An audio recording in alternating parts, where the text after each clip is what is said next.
নমস্কার, আমি মৌসুমী। শিলালিপিতে আপনাদের সবাইকে স্বাগত জানাই। শুনছেন সাহিত্যিক বিমল মিত্রর আসামি হাজির। গল্প পাঠ ভালো লাগলে শেষে একটা লাইক দিয়ে যেতে ভুলবেন না। এখনো যারা আমার চ্যানেলটা সাবস্ক্রাইব করেননি তাদের সকলের কাছে আমার অনুরোধ, প্লিজ আমার চ্যানেলটা সাবস্ক্রাইব করে নেবেন। পাশে যে বেল নোটিফিকেশনটা আছে সেটা অবশ্যই প্রেস করে দেবেন। আর গল্প পাঠ ভালো লাগলে আপনার চেনা জানাদের সঙ্গে গল্প ভাগ করে নিতে ভুলবেন না। আজ শোনাব উপন্যাসের ষোড়শ পর্ব। অনেক রাত্রে কখন নিঃশব্দে সদানন্দ বাড়িতে ঢুকল। রোজ এমনি করে নিঃশব্দেই সে ঢোকে। কখন কোথায় থাকে, কার সঙ্গে মেশে, তাও যেন কেউ জানে না। কখনো দেখা যায় বারোয়ারি তলায় গিয়ে বসেছে, তারপর আবার কখন সেখান থেকেও সে উঠে যায়, কেউ টের পায় না। তারপরে একে একে যখন রাস্তায় লোকজনের চলাফেরা পাতলা হয়ে আসে, তখন খিদে পেয়ে যায়। নদীর ধারে বিরাট চড়া পড়ে থাকে, সেখানেই হয়তো শুয়ে পড়ল। এপারে নবাবগঞ্জ থেকে কালীগঞ্জ, নদীটা পেরিয়ে ওপারে খানিকটা হেঁটে গেলেই হর্ষনাথ চক্রবর্তীর ভাঙা দোতলা বাড়িটা। সেই বাড়ির সামনে গিয়েও খানিক দাঁড়ায়। সেই বাড়ির রাস্তায় চলতি কোনো লোক দেখতে পেলে ভালো করে ঠাউর করতে পারে না। জিজ্ঞেস করে, কে? সদানন্দ বলে, আমি। বুড়ো লোকটা জিজ্ঞেস করে, তুমি কাদের বাড়ির? সদানন্দ বলে, আমি নবাবগঞ্জের চৌধুরী মশাইয়ের ছেলে। তুমি গোমস্তা মশাইয়ের নাতি? তা এত রাত্রিরে এখানে কেন? কি দেখছো? সদানন্দ বলে, না কিছু দেখছি না, এমনি। এ বাড়িকার জানো? হর্ষনাথ চক্রবর্তীর বাড়ি। তোমার ঠাকুর দাদা এই চক্রবর্তীর মশাইয়ের কাছে গোমস্তা ছিলেন। এ কি বাড়ি ছিল এককালে বাবা, আর এখন কি বাড়ি হলো, একেবারে ভূতের বাড়ি হয়ে গেল রাতারাতি। সদানন্দ আর বেশি দাঁড়ায় না সেখানে।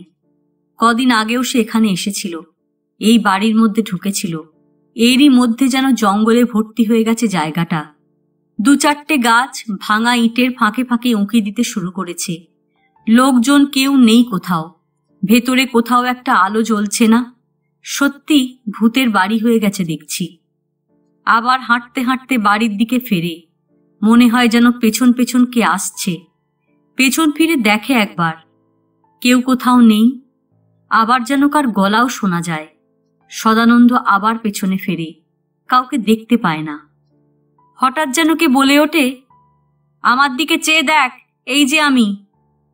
আবার পেছন ফেরে সদানন্দ, একেবারে ঠিক কালীগঞ্জের বইয়ের গলা। তুমি বাবা আমার জন্য কেন কষ্ট পাচ্ছ? আমি তো মরে গিয়েছি। সদানন্দ সামনে ধুধু নিঃসীম অন্ধকারের দিকে চেয়ে অশরীরী শব্দটার মধ্যে একটা অবয়ব খুঁজতে চেষ্টা করে। তুমি নতুন বিয়ে করেছ, তোমার সামনে অনেক ভবিষ্যৎ পড়ে রয়েছে।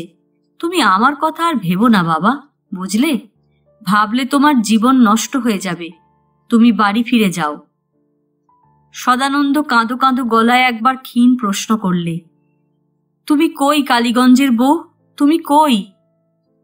আমি তো আর নেই বাবা।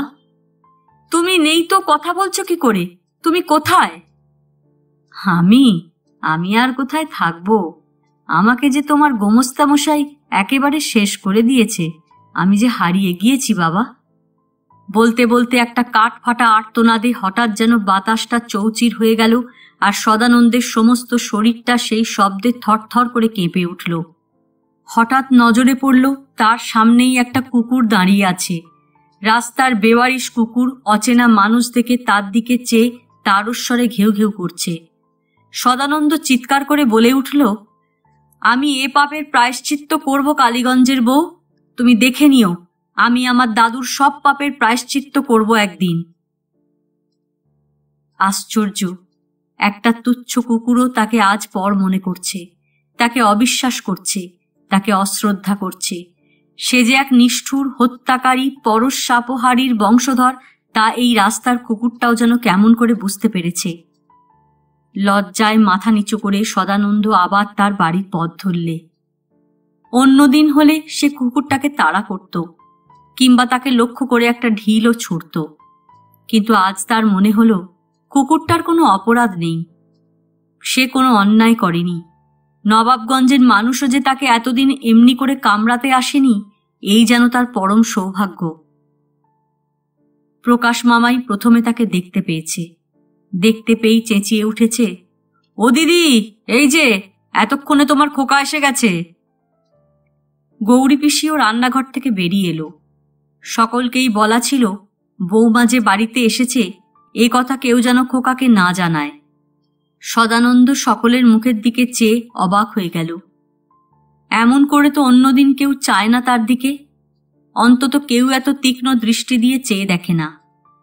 মা বললে, আয় খেতে বস। সদানন্দ কুয়োতলা থেকে হাত পা ধুয়ে এসে যথারীতি খেতে বসল। প্রতিদিনকার নিয়ম বাঁধা কাজ, সেই সকালবেলা খেয়ে দিয়ে বাড়ি থেকে বেরিয়ে যাওয়া, আর রাত্রে এসে খেয়ে নিজের ঘরটাতে শুয়ে পড়া, আর তাও খাওয়া না খাওয়া, কোনো রকমে গলা দিয়ে ভাত সেঁধিয়ে দেওয়া। মা বললে, হ্যাঁ রে, সারাদিন কোথায় থাকিস? তোর কি খিদেও পেতে নেই রে, না কারোর বাড়িতে খেয়ে নিস? এ অভিযোগ নিত্য নৈমিত্তিক, এতে কান দেওয়ার মতো ছেলে সদানন্দ নয়। গৌরী পিসি এসে ভাতের থালা রেখে দিয়ে গেল সামনে। মা বললে, ওরে, খাবার আগে এইটে চুমুক দিয়ে খেয়ে নে বাবা, যেন পায় না ঠেকে, বলে ছোট পাথরের একটা বাটি সামনে এগিয়ে দিলে। কি এটা? পুজোর চন্নমের তোর, পুজো হয়েছিল তারই পেশাদ। সদানন্দ বললে, এ আমি খাবো না। কেন খাবি নে কেন? পেশাদ খেতে দোষ কি তোর? সদানন্দ বললে, এ খেয়ে কি হবে? মা বললে, খেলে তোর ভালো হবে, তোর মতিগতি ফিরবে। সদানন্দ বললে, আমার মতিগতি কি খারাপ হয়েছে যে ফেরাতে হবে? মা বললে, অত তক্ক করিস নি তুই, আমি বলছি খেয়ে নে, মার কথা শুনতে হয়, খা, খেয়ে নে। সদানন্দ হাত দিয়ে বাটিটা ঠেলে দিতেই বাটিটা উল্টে জল পড়ে গেল। মা বললে, ও কি করলি? ঠাকুরের পেশাদ ফেলে দিলি? ওতে যে পাপ হয় রে। হোক পাপ, পাপ হলে আমার হবে, আমার পাপ হলে তোমাদের কি? তোমরা আমার কথা কেউ ভাবো? বলে সদানন্দ থালা থেকে ভাত তুলে মুখে পুড়তে লাগলো, যেন কোনো রকমে ভাত গিলে মার সামনে থেকে উঠে যেতে পারলে সে বাঁচে। তারপর যা পারলে খেয়ে নিয়ে কুয়োতলায় গিয়ে মুখ ধুয়ে তার নিজের ঘরে গিয়ে ঢুকল। প্রকাশ মামা এই সুযোগের অপেক্ষাতেই ততক্ষণ আড়ালে ওত পেতেছিল। সদানন্দ ঘরে গিয়ে ঢুকতেই বাইরে থেকে দরজায় শিকল তুলে দিয়েছে। সদানন্দ তখন আর কোনো দিকে কোনো ভ্রুক্ষেপ নেই। তাড়াতাড়ি গায়ের জামাটা খুলেই বিছানায় গা এলিয়ে দিলে, আর সঙ্গে সঙ্গে যেন সাপের ছোবল খেয়ে দাঁড়িয়ে উঠে পড়ল। মনে হলো পাশে যেন কে শুয়ে রয়েছে। একটা কি যেন সন্দেহ হলো তার। তারপর জানলাটা খুলে দিলে। ঠান্ডা হাওয়ার সঙ্গে চাঁদের আলো এসে বিছানাতে পড়তেই দেখলে নয়নতারা। নয়নতারা বিছানার একপাশে সরে গিয়ে মুখ ঢেকে শুয়ে আছে। কিন্তু এমন করে তার বউ যে হঠাৎ এসে পড়বে তা সদানন্দ কল্পনা করতে পারেনি। নয়নতারার মা মারা যাওয়ার খবর পেয়ে সে সেখানে চলে গিয়েছিল, এই খবরটাই সে জানত, কিন্তু ফিরে আসার খবরটা তো তাকে কেউই দেয়নি। কি করবে সে বুঝতে পারলে না। ঘটনার আকস্মিকতায় একটু হতভম্ব হয়ে গিয়েছিল প্রথমে, তারপর সোজা ঘর থেকে বাইরে যেতে গিয়েই বুঝলে বাইরে থেকে শিকল বন্ধ। সদানন্দ দরজায় ধাক্কা দিতে লাগলো। মা, মা, দরজা খোলো, দরজা বন্ধ করে দিলে কেন? দরজা খোলো মা। প্রকাশ মামা বাইরে দাঁড়িয়েছিল মজা দেখবার জন্য। দিদির দিকে চেয়ে বললে, খবরদার, দরজা খুলে দিও না, যেন ওই রকমই বন্ধ থাকুক। প্রীতির তখনও সন্দেহ হচ্ছিল। বললে, কিন্তু শেষে যদি খোকা কিছু করে বসে? কি করে বসবে? করলে তখন তো আমি আছি, আমার কাছে তো তারও ওষুধ আছে। সদানন্দ ভেতর থেকে তখনও দরজায় ধাক্কা দিচ্ছে। মা, দরজা খোলো মা। চৌধুরী মশাইও বাবাজিকে রেখে দেখতে এসেছিলেন। বললেন, সেই চন্নমিত্তরটা খাইয়েছ তো? প্রীতি বললে, খোকা কি তোমার সেই ছেলে যে খাবে? আমি পাথর বাটিটা দিতেই সে ঠেলে ফেলে দিলে। চৌধুরী মশাই রেগে গেলেন। বললেন, তা এই সামান্য কাজটুকু তোমাদের দিয়ে হবে না? এখন বাবাজিকে আমি কি বলি বলো তো? প্রীতি বললে, তুমি আর কথা বলো না। এতই যদি তোমার ক্ষমতা তো তুমি নিজে গিয়েই খাওয়াবার ভার নিলে পারতে। দেখতুম তোমার ছেলে কিরকম বাধ্য তোমার। তুমি কি মনে করেছো আমি ওকে খাওয়াবার চেষ্টা করিনি? প্রকাশ মামা চৌধুরী মশাইকে ঠেলে সেখান থেকে সরিয়ে দিলে।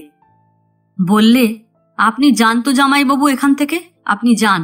আপনি গিয়ে বাবাজিকে দেখুন গে, আমরা এদিকটা সামলাচ্ছি, আপনি যান। চৌধুরী মশাই আর দাঁড়ালেন না, কিন্তু মন থেকে তার দুর্ভাবনাও গেল না। এত সাধ্য সাধনা, এত হোমব্রত, এত পুজো আশ্রা, এত টাকা খরচ আনত, সবই কি তাহলে ব্যর্থ হলো? তাহলে কি ভগবান বলে কেউ নেই? প্রীতি বললে, হ্যাঁ রে প্রকাশ, শেষকালে হিতে বিপরীত হবে না তো? প্রকাশ মামা নির্ভয় দিলে, বললে, হিতে বিপরীত কি হবেটা শুনি, হবেটা কি? প্রীতি বললে, যদি খোকা বিবাগী হয়ে বেরিয়ে যায়। এখন তো তবু বাড়িতে আসছিল রাত্রির বেলাটা, এরপর যদি বাড়ি আসাও ছেড়ে দেয়। পাগল হয়েছ? বাড়িতে না এলে খাবে কোথায় শুনি? ঘুমোনো যেখানে সেখানে চলতে পারে, কিন্তু খাওয়া সেটা কে দেবে ওকে? তোমার ছেলের তো সে ক্ষমতাও নেই যে নিজে রোজগার করে খাবে। তাহলে বাড়ি আসবে না তো যাবে কোথায়? তুমি অত ভাবছো কেন দিদি? আমি তো আছি, এতে ফয়সালা না হয় তো অন্য পথও তো আছে। অন্য কি পথ? প্রকাশ মামা বললে, সে একরকম মাদুলি আছে, সে একেবারে অব্যর্থ।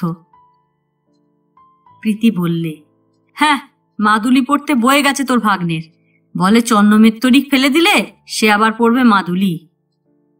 প্রকাশ মামা বললে, আরে সদা মাদুলি পড়বে কেন? মাদুলি পরিয়ে দেব বৌমাকে, দেখবে সে মাদুলি পরিয়ে দিলে সদা একেবারে বৌমার পা চাটতে চাটতে পায়ের চামড়া খইয়ে ফেলবে, তবে ছাড়বে। তুমি যদি ফুলসজ্জের দিনের ব্যাপারটা আগে বলতে, আমি তো সেই ব্যবস্থাই করতুম, তাহলে এই বাবাজির পেছনে এত খরচাও করতে হতো না। ভেতর থেকে সদা তখনও দরজায় ধাক্কা দিচ্ছে আর বলছে, মা দরজা খুলে দাও, তোমার দুটি পায়ে পড়ি, দরজা খোলো মা। প্রকাশ মামার মুখ দিয়ে তখন হাসি বেরোচ্ছে, জয়ের হাসি। বাহাদুরি দেখাবার এমন সুযোগ তার বহুদিন আসেনি। যেন সদানন্দের সব রোগের অব্যর্থ ওষুধ সে প্রয়োগ করেছে, এবার রোগী বাঁচবেই। প্রকাশ দিদির মুখের কাছে মুখ এনে চুপি চুপি বললে, তুমি এবার নিশ্চিন্তে নাক ডাকিয়ে ঘুমোগে, আর কোনো ভয় নেই। তোমার শরীর খারাপ, তুমি কেন আর কষ্ট করবে? কিন্তু প্রীতি যেন তখনও নিশ্চিন্ত হতে পারছে না। বললে, শেষকালে উল্টো ফল হবে না তোরে? আমার বাপু ভয় করছে। কিন্তু ভয়? প্রকাশ অবাক হয়ে গেল। বললে, আমি রয়েছি তবু তোমার ভয়? তুমি জানো আমি এর চেয়ে বড় বড় কেস মিটিয়ে দিয়েছি, আর তুমি এখনো সন্দেহ করছো? প্রীতি বললে, আমি বৌমার কথা ভেবে ভয় পাচ্ছি। হাজার হোক বেচারি তো নতুন এসেছে আজ, এই সবে মা মারা গিয়েছে, আর তাছাড়া বৌমাকে তো আগে থেকে সাবধান করে রাখা হয়নি।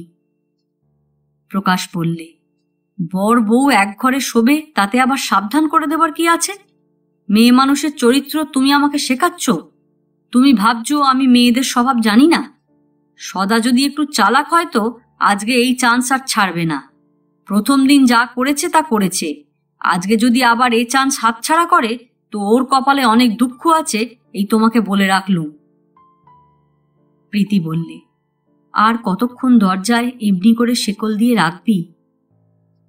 প্রকাশ হাসল। বললে, ঘি যখন গলে যাবে তখনই দরজা খুলে দেব।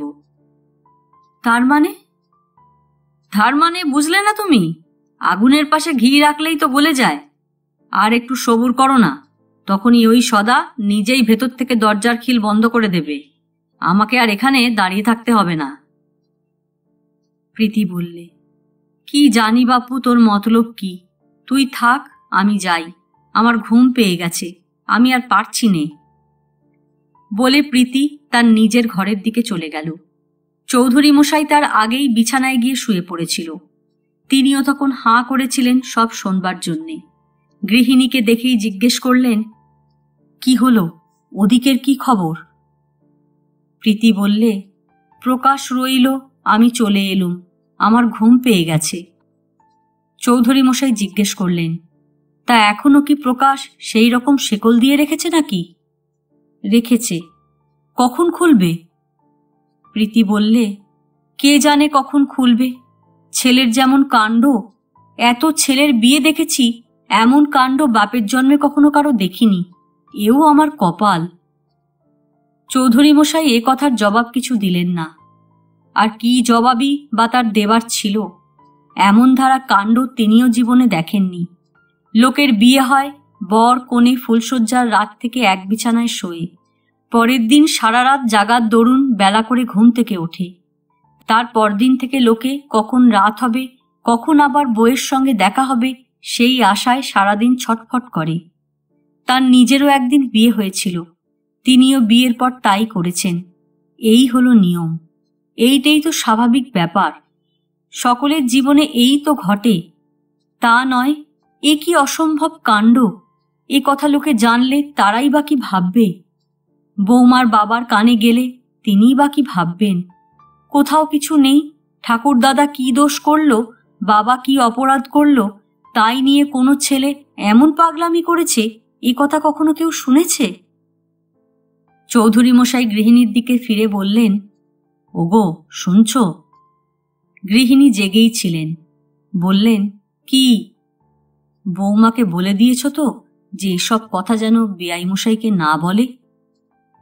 প্রীতি বললে, বলেছি তো, আগেই বলেছি।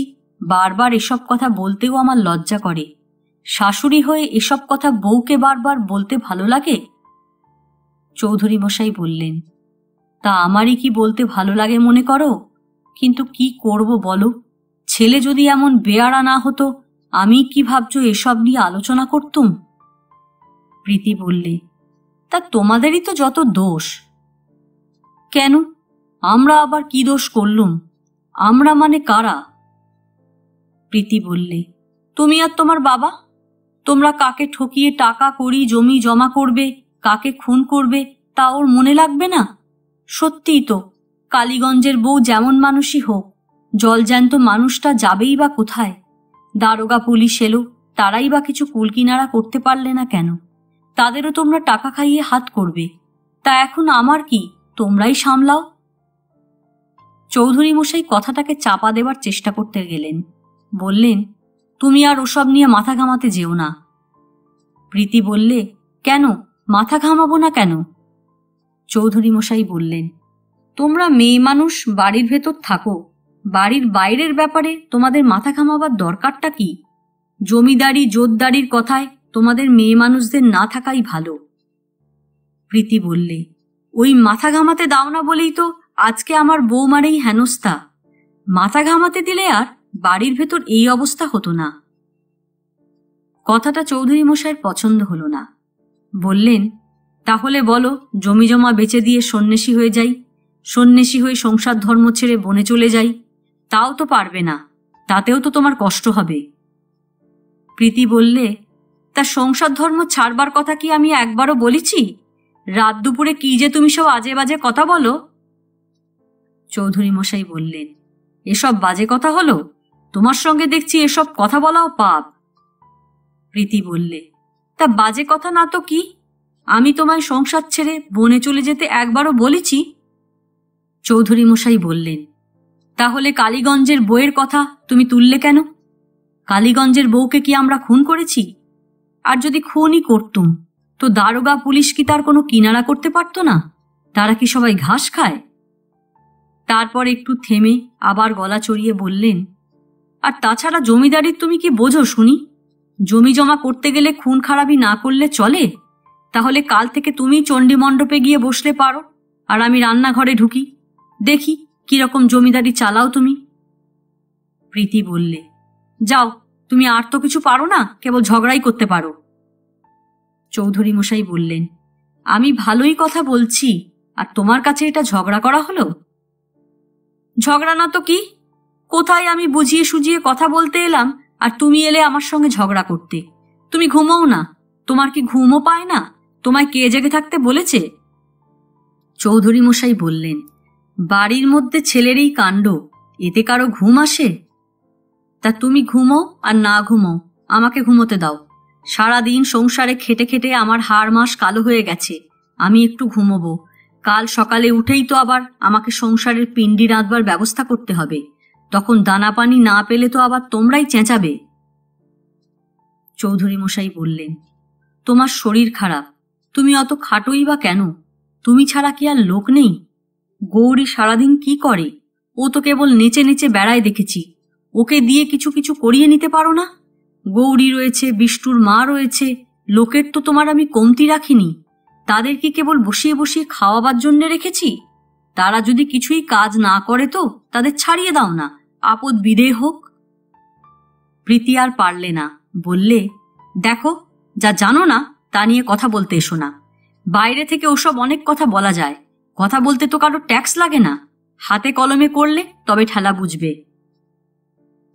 চৌধুরী মশাই বললেন, তা তুমি একদিন রান্নাঘরে না গিয়েই দেখো না কাজ ঠিক হয় কিনা, কেউ খেতে পায় কিনা। প্রীতি বললে, সে আমি যখন মরে যাব তখন তোমরাই দেখো, আমি তখন আর দেখতে আসছি নে। ওই তোমার এক কথা, যখন তর্কে হেরে যাবে তখন ওই মরার কথা বলা ছাড়া তোমার উপায় নেই। তুমি থামো দেখি, তুমি থামো, বলে রেগে চেঁচিয়ে উঠল প্রীতি। বললে, আমার সঙ্গে যদি কথা বলতে তোমার এতই খারাপ লাগে তো আমার ঘরে আসো কেন? এখানে না শুয়ে চণ্ডী মণ্ডপে শুলেই পারো। কাল থেকে আমি তোমার সেই ব্যবস্থাই করে দেব। বলে উল্টো দিকে পাশ ফিরে শুলো প্রীতি। তারপর বললে, আমার এখন কিচ্ছু ভালো লাগছে না, আমার ঘুম পেয়ে গেছে, আমি ঘুমোবো। বলে প্রীতি পাশবালিশটা জড়িয়ে ধরে দু চোখ বুজে ঘুমোবার চেষ্টা করলে। চারিদিকে নিঝুম, কোথাও কোনো শব্দ নেই। নবাবগঞ্জ এখন নাক ডাকিয়ে ঘুমোচ্ছে। এই সব অন্ধকার রাত্রে বারোয়ারি তলা থেকে মাঝে মাঝে যাত্রার গানের শব্দ আসে। এবার পুজোর সময় তাদের পাশানি পালা হবে, প্রকাশ বলে গেছে। নিশ্চয় অনেক রাত হয়েছে। প্রীতি দু চোখের পাতা জোর করে বুঝে ঘুমোবার চেষ্টা করতে লাগলো। খানিক পরে একসময় পাশ থেকে চৌধুরী মশাইয়েরও নাক ডাকার শব্দ শুরু হলো। অদ্ভুত মানুষটা, বেশ চট করে কথা বলতে বলতে ঘুমোতে পারে। কাজের মধ্যেও মানুষ যে কেমন করে এমন নাক ডাকিয়ে ঘুমোতে পারে সেইটাই আশ্চর্য। তার মানে মনে কোনো দাগ লাগে না মানুষটার। যেমন সারাদিন নাকে দড়ি দিয়ে খাটবে, তেমনি আবার রাত্রে বিছানায় পড়েই ভোঁস ভোঁস করে ঘুমোবে। প্রীতিরও যদি ওই রকম হতো তো ভালো হতো। জীবনে কোনোদিন বিছানায় শোবার সঙ্গে সঙ্গে ঘুম এলো না। এও এক রকমের রোগ। রোগ বই কি, নইলে সারাদিন তো ধকল কম যায়নি। যত রাত বাড়বে ততই হাই উঠবে, কিন্তু চোখ দুটো বোঝার সঙ্গে সঙ্গে যত ঘুম সব যে কোথায় পালিয়ে যাবে ঠিক পাওয়া যাবে না। তারপর আবার অন্যদিকে পাশ ফিরল প্রীতি। আবার সেই চোখ বুজে ঘুমের সাধনা, আবার সেই হাজারটা ভাবনা এসে মাথায় ঢোকে। এতক্ষণ খোকা আর বৌমা ঘরের মধ্যে কি করছে কে জানে। হয়তো দুজনের ভাব হয়ে গেছে, এতক্ষণে হয়তো দুজনে কথা বলছে। আর প্রকাশের কথা মনে আসতেই ঘুমটা যেন আস্তে আস্তে আরো দূরে পালিয়ে গেল। প্রীতি দু চোখ খুলে অন্ধকারের মধ্যেই চেয়ে দেখলে পাশেই চৌধুরী মশাই ওপাশ ফিরে ঘুমে অসাড়। পাশে একজন মানুষ অমন করে অঘরে ঘুমোলে কি কারোর ভালো লাগে? অথচ কাল সকাল থেকেই আবার সংসারের চাকা ঘুরতে আরম্ভ করবে।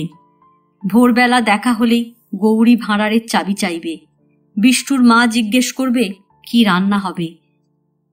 খাবে সবাই, কিন্তু কি রান্না হবে তা ভাবতে হবে একা প্রীতিকেই, যেন সংসার তার একলারই, আর কারো নয়।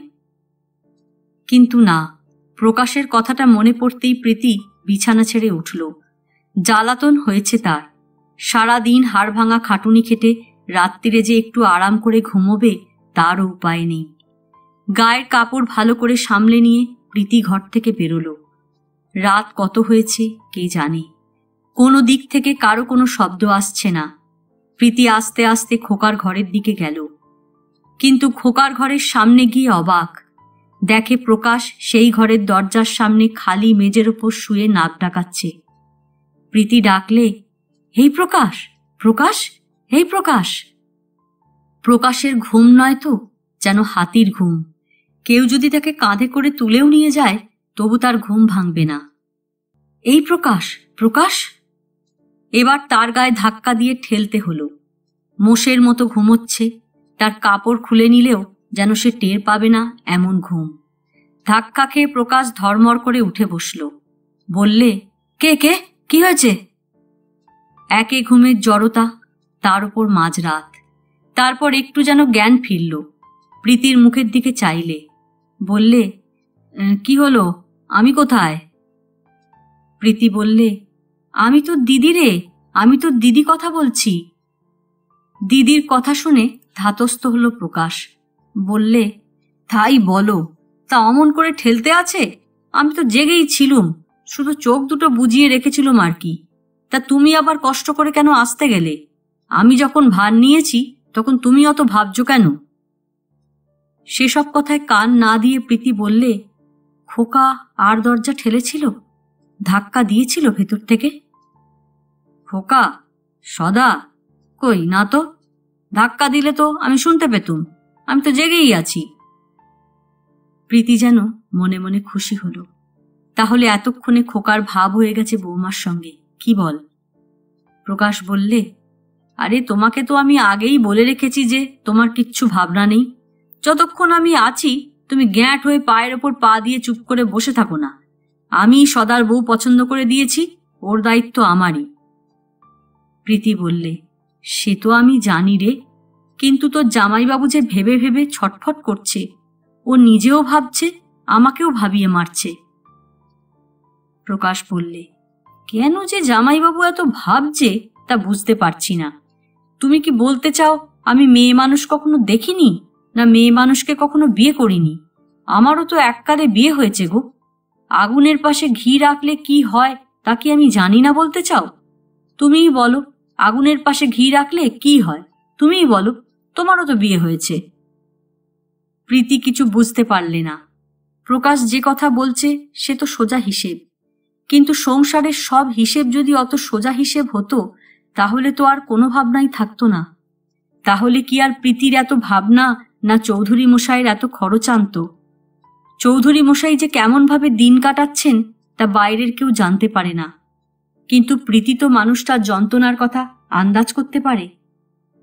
কর্তাবাবুকে পর্যন্ত এসব ব্যাপার কিছু বলা হয়নি। কর্তাবাবু জানে সকলে যেমন সংসার ধর্ম করে, তার নাতিও তেমনি সংসার ধর্ম করে যাচ্ছে। রেলবাজারের কাঞ্চন শ্যাকরাকে গয়না গড়াতে দিয়েছে, বৌমার ছেলে হলে তাই দিয়ে মুখ দেখবেন। কর্তাবাবুর আগ্রহটাই যেন সবচেয়ে বেশি। বৌমার ছেলে হলে কর্তাবাবুই সবচেয়ে খুশি হবেন। কিন্তু বাড়িতে যে শাঁখ কাসর ঘণ্টা বাজছে তাকে সে সম্বন্ধে কিছুই বলা হয়নি। তিনি ভাবছেন বেহারিপালের বাড়িতে পুজো হচ্ছে। এখন যদি আসল খবরটা তাঁর কানে যায় তখন কি হবে? প্রকাশ বললে, তুমি ঘুমোতে চাও দিদি, তুমি কেন এখানে দাঁড়িয়ে কষ্ট করবে এই খুপড়ির মধ্যে? প্রীতি বললে, আর তুই তুই আর কতক্ষণ শেকল বন্ধ করে দরজা আগলে থাকবি? প্রকাশ বললে, কিন্তু দরজার শেকল খুলে দিলে যদি সদা ঘর থেকে পালিয়ে যায়? প্রীতি বললে, তুই আস্তে আস্তে শেকল খুলে দে না, আওয়াজ না হলেই তো হলো, ও তো আর টের পাচ্ছে না। আর তাছাড়া খোকা আর বৌমা দুজনেই এতক্ষণে ঘুমিয়ে পড়েছে নিশ্চয়ই। কি যে তুমি বলো তার ঠিক নেই। এই বলতে গেলে প্রথম ওদের দেখা, আজ রাত্রিরে কখনো ঘুমোয়? আমি তো আমার ফুলশয্যার রাত্রিরে ঘুমোইনি, তুমি ঘুমিয়েছিলে? প্রীতি সে কথার ধার দিয়ে গেল না। বললে, তাহলে তুই কি করবি? এখানে সারা রাত বসে থাকবি এমনি করে? প্রকাশ বললে, রাত তো আর বেশি নেই, ভোর তো হয়ে এলো। তারপর যেন কি ভাবলে, বললে, দাঁড়াও, একটা মতলব বার করেছি। আমি একবার খিড়কির দরজা খুলে বাগানের দিকে যাই, ওখানে গিয়ে সদার ঘরের জানলা যদি খোলা থাকে তো উঁকি মেরে দেখি যে কি করছে তারা। তুমি এখানে দাঁড়াও। বলে আর সেখানে দাঁড়ালো না প্রকাশ। বারান্দা পেরিয়ে উঠোন, ভেতর বাড়ির উঠোন, উঠোনে নেমে পশ্চিম দিক দিয়ে বাগানের বেড়ার দরজা, সেই দরজা খুলে ভেতরে বাগান। ভোর হয় হয়, চাঁদটা ফ্যাকাশে হয়ে এসেছে। গাছপালা মারিয়ে প্রকাশ একেবারে সদার ঘরের উত্তর দিকের জানালার কাছে গিয়ে দাঁড়ালো। সেদিকটা ঝোপঝাড়, কলা গাছ, নেবু গাছের ঝাড়, মাথায় কাঁটা ফুটে রক্তারক্তি হবার মতো অবস্থা। গিয়ে দেখলে জানালার পাল্লা দুটো খোলা। টিপি টিপি পায়ে প্রকাশ মাথা নিচু করে সেখানে গিয়ে উঁকি দিলে। উঁকি দিয়ে দেখে অবাক। প্রকাশ অনেকক্ষণ দাঁড়িয়ে দাঁড়িয়ে ব্যাপারটা দেখলে। তারপর যে পথ দিয়ে গিয়েছিল আবার সেই পথ দিয়ে উঠোন পেরিয়ে বাড়ির ভেতরে ঢুকে পড়ল। প্রীতি সেখানেই হাঁ করে দাঁড়িয়েছিল। প্রকাশ আসতেই জিজ্ঞেস করলে, কি রে, কি দেখলি? কিছু দেখতে পেলি? কি করছে ওরা? ঘুমোচ্ছে? ঘুমিয়ে পড়েছে? প্রকাশ বললে, তুমিও দেখবে, এসো না। আমি আমি আবার কি দেখব? প্রকাশ বললে, চলো না, তুমি তোমার ছেলের কাণ্ড নিজের চোখেই দেখবে, চলো না। প্রীতি বললে, তুই নিজেই বল না, আমি আবার কি দেখব? প্রকাশ নাছোড় বান্দা বললে, না, তোমার নিজের চোখেই দেখা উচিত। এসো, আমার সঙ্গে এসো, তোমার ছেলের কাণ্ড দেখবে, এসো। বলে প্রকাশ দিদির একটা হাত খপ করে ধরে ফেললে, ধরে টানতে লাগলো। বললে, এসো এসো, দেখবে, এসো। প্রীতি বললে, ওরে না না, হাত ছাড়, আমি মা হই, আমার দেখতে নেই, আমার দেখা ঠিক নয়। কিন্তু প্রকাশ দিদির কথা শুনবে এমন পাত্রই সে নয়। সে দিদির হাত ধরে টানতে লাগলো। টানতে টানতে একেবারে বাগানের ভেতর নিয়ে গেল। তারপর হাতটা ছেড়ে দিলে। বললে, এবার একটু আস্তে এসো, পা টিপে টিপে এসো, শুকনো পাতা যেন মারিয়ে ফেলো না, শব্দ হবে। প্রীতি আবার একবার আপত্তি করতে যাচ্ছিল। প্রকাশ বললে, না, তোমার ছেলের কীর্তি তোমার নিজের চোখে দেখা ভালো, নইলে আমার মুখ থেকে শুনলে তুমি বিশ্বাস করবে না, এসো। প্রীতি প্রকাশের পেছন পেছন পা টিপে টিপে চলতে লাগলো। উত্তর দিকের দেয়ালের জানলার কাছে এসে প্রকাশ গলা নিচু করে প্রীতির কানের কাছে ফিসফিস করে বললে, এইখান দিয়ে ভেতরে উঁকি মেরে দেখো। প্রীতির যেন কেমন সংকোচ হলো। বললে, আমি দেখব? প্রকাশ বললে, হ্যাঁ, দেখো না, চাঁদের আলো ঘরের মধ্যে গিয়ে পড়েছে, সব স্পষ্ট দেখতে পাবে। প্রীতি বললে, কিন্তু আমি যে মা হই রে, আমাকে দেখতে নেই যে। প্রকাশ বললে, একটু আস্তে কথা বলো না, শুনতে পাবে যে। দেখো, এবার ভেতরে উঁকি মেরে দেখো, কিচ্ছু অন্যায় হবে না, আমি বলছি, তোমার কিচ্ছু অন্যায় হবে না। প্রীতি আর কি করবে? মাথাটা উঁচু করে জানালার ফাঁক দিয়ে ঘরের ভিতরে উঁকি দিলে। দেখে অবাক হয়ে গেল। দেখলে খোকা ঘরের উত্তর পশ্চিম কোণে একটা চেয়ারের ওপর মাথা নিচু করে চুপ করে বসে আছে। মুখের চেহারাটা যেন মনে হলো গম্ভীর গম্ভীর, যেন খুব কষ্ট পাচ্ছে মনে মনে। আর খাটের দক্ষিণ দিকের বিছানার একটা কোণের ওপর পেছন ফিরে পা ঝুলিয়ে বসে আছে বৌমা। মাথায় একগলা ঘোমটা, কারুর মুখে কোনো সাড়া নেই, কোনো শব্দ নেই, যেন দুজনেই বোবা। তাহলে কি সারা রাতি ওরা ওইভাবে রাত কাটিয়েছে নাকি? প্রীতির দু চোখ জলে ভরে গিয়েছিল, আর দেখতে ভালো লাগছিল না। তাড়াতাড়ি জানলা থেকে চোখ নামিয়ে নিলে। প্রকাশ বললে, কি কি দেখলে দিদি? প্রীতি কিছু কথা বললে না। যে রাস্তা দিয়ে এসেছিল সেই রাস্তা দিয়েই আবার ফিরে চলতে লাগলো। তারপর বাগান পেরিয়ে উঠোনে এসে পড়ল। প্রকাশও পেছন পেছন আসছিল। এতক্ষণ সেও কোনো কথা বলেনি। এবার উঠোনে পড়েই জিজ্ঞেস করলে, দেখলে তো তোমার ছেলের কাণ্ড? তবু প্রীতির মুখে কোনো কথা নেই। সে যেন খানিকক্ষণের জন্য বোবা হয়ে গেছে। আস্তে আস্তে বারান্দায় উঠল। প্রকাশ বললে, কি হলো, তুমি কথা বলছো না যে? প্রীতি বললে, আমি আর কি বলবো? প্রকাশ বললে, কি অদ্ভুত ছেলেই পেটে ধরেছিলে তুমি দিদি। ধিক তোমার ছেলেকে, ধিক। আমি এতদিন ধরে চেষ্টা করে ওকে মানুষ করতে পারলুম না। আমারই লজ্জা হচ্ছে, বুঝলে দিদি, লজ্জা আমারই হচ্ছে। অথচ অত সুন্দরী দেখে ওর বউ এনে দিলুম।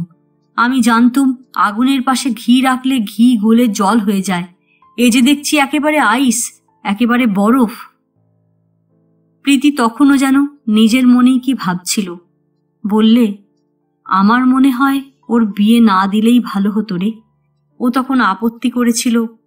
কেন যে তখন আমি অত জোর জবরদস্তি করলুম, কি জানি। মা হয়ে ওর ভালো করলুম কি মন্দ করলুম।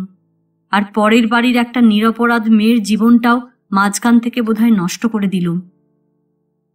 প্রকাশ সান্ত্বনা দিলে, বললে, এসো, তুমি ও নিয়ে আর ভেবো না। তোমারও তো আবার কথায় কথায় বুক ধরপড় করে।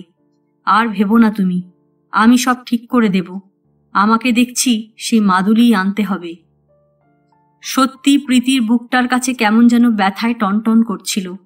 এরকম প্রায়ই হয় প্রীতির, একটু অনিয়ম হলেই এই রকম হয়। বিয়ের হাঙ্গামে কতদিন ধরে ভালো করে ঘুমই হয়নি, তার উপর বিয়ের হাঙ্গামা চুকে যাওয়ার পরও অনিয়ম চলছে। হাটের আর দোষ কি? প্রীতি বললে, ওরে, ভোর হয়ে এসেছে, এবার তুই শেকলটা খুলে দে, আর কষ্ট দিস নে খোকাকে। প্রকাশও বুঝল আর দরজায় শেকল দিয়ে রেখে লাভ নেই। বললে, খুলে দিই তাহলে? প্রীতি বললে, হ্যাঁ, খুলে দে। প্রকাশ বাইরে থেকে চেঁচিয়ে সদার নাম ধরে ডাকলে, সদা, সদা বলে শব্দ করে শেকলটা খুলে দিলে। আর খানিক পরেই ভেতর থেকে নিঃশব্দে দরজাটা খুলে বেরিয়ে এলো সদানন্দ। প্রকাশ মামা সামনেই দাঁড়িয়েছিল। সদানন্দ তার দিকে একবার চেয়ে দেখেই মুখ ফিরিয়ে নিলে। তারপর প্রকাশ মামাকে পাশ কাটিয়ে বারান্দার দিকে এগিয়ে গেল। প্রকাশ মামা তাকে গিয়ে ধরলে, বললে, কিরে, এত সকালে উঠে পড়লি যে, তুই ঘুমোসনি নাকি? তাকে দেখে মনে হলো সদানন্দ যেন রাগে ফুলছে। প্রকাশ মামার কথায় কান না দিয়ে যেদিকে যাচ্ছিল সেই দিকেই চলতে লাগলো। প্রকাশ মামা সদানন্দর সামনে গিয়ে তার রাস্তা আটকে দাঁড়ালো। বললে, কিরে, তুই কি আমার সঙ্গে কথা বলবি না নাকি? আমার ওপর রাগ করলি কেন? আমি তোর কি করলুম? সদানন্দ বললে, তুমি ছাড়ো আমাকে। প্রকাশ মামা বললেন, তা ছাড়বো না তো কি তোকে আমি ধরে রাখবো? কিন্তু তোর কি হলো তা আমাকে বলবি তো? সদানন্দ বললে, তুমি কেন মিছিমিছি আমাকে বিরক্ত করছো প্রকাশ মামা? আমার শরীর খারাপ, কিছু ভালো লাগছে না। প্রকাশ মামা সদানন্দর সঙ্গে সঙ্গে চলতে চলতে বললে, কেন, শরীর খারাপ কেন? রাত্রিরে ঘুম হয়নি? সদানন্দ রেগে উঠল। বললে, তোমরা কি আমাকে পাগল করতে চাও প্রকাশ মামা? আমাকে কি তোমরা মেরে ফেলতে চাও? তোমরা কি পেয়েছো আমাকে? আমি পাগল? প্রকাশ মামা বললে, দূর, তুই পাগল কেন হতে যাবি? তুই যে কাণ্ড করছিস তাতে আমাদেরই পাগল করে ছাড়বি। সদানন্দ বললে, তার চেয়ে তোমরা আমাকে ছেড়ে দাও প্রকাশ মামা। আমার যেদিকে দু চোখ যায় সেই দিকেই চলে যাই। আমার কিচ্ছু ভালো লাগছে না। প্রকাশ মামা সদানন্দর পিঠে হাত বুলোতে বুলোতে বললে, না না, অমন কাজ করিসনি তুই সদা। তুই লেখাপড়া জানার ছেলে, পাগলামি করিসনি তুই। কি হয়েছে তাই তুই বল আমাকে। সদানন্দ রেগে গেল। বললে, কাকে কি বলবো? কতবার বলবো? কেউ যদি আমার কথা না শোনে তো আমি কি করব? কেন তুমি আমাকে বিয়ে করতে বললে প্রকাশ মামা? কেন আমাকে তোমরা মিছিমিছি ধাপ্পা দিলে? কেন তোমরা আমার কথা রাখলে না? কেন তোমরা কালীগঞ্জের বইয়ের এমন সর্বনাশ করলে? কেন তোমরা তাকে তার 10,000 টাকা দিলে না? কেন, কেন দিলে না, কেন?